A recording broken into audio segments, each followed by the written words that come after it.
গরমে দীর্ঘ ১ মাস ছুটির পর আজকে স্কুলের ১ম দিন।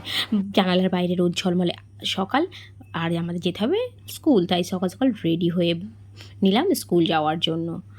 আসলে গ্রীষ্মের ছুটি মানে বিশ্রাম, হ্যাঁ, কিন্তু আমাদের কাছে ওটা ছিল নীরবতা। ক্লাসরুমের সেই চঞ্চল শব্দ, প্রশ্ন করা চোখ জোড়া, ছোট, ছোট অভিযোগ সবকিছুই কিন্তু ফিরে পেতে মন চাইছিল। আজকে যখন স্কুলে আবার এসে সেই স্টুডেন্টদের কোলাহল, সেই চিৎকার চেঁচামেচি সবকিছু শুনছিলাম, বেশ খুব মানে আনন্দে ফিল হচ্ছিল। তো এই হচ্ছে আমার ক্রাইম পার্টনার বিউ আপা আর মানে আমার একজন সেলফি পার্টনার। তো আমরা দুজনে একটা মিটিং অ্যাটেন্ড করব বলে বসেছিলাম। গরমে কষ্টও হচ্ছিল। মিটিংটা অনেক দেরিতে স্টার্ট হলো। তো ফাইনালি মিটিংয়ে যা, যা বলল সেগুলো একটু নোট করে নিচ্ছিলাম।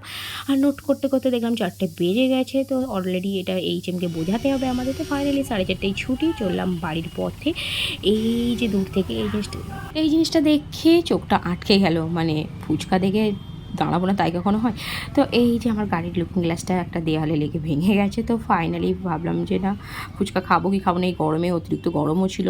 আবার ভাবলাম একটু কম করে খাওয়াই যাক। ফুচকা দেখে একটু না খেলে যেন কেমন একটা লাগে। তো ফুচকা খাবার জন্য কাকুর কাছে গিয়ে বললাম, কাকু একটু ঝাল ঝাল আর টকটক ফুচকা বানিয়ে দাও, তবে অল্প করেই খাবো। তো ফাইনালি ফুচকা খেতে খেতে দেখছিলাম চারিদিকটা বেশ ব্যস্ত মানুষের কোলাহল। তো যাই হোক, আজকের ব্লগটা এই পর্যন্ত। ভিডিও ভালো লাগলে অবশ্যই লাইক কমেন্ট শেয়ার করে দিও। টাটা।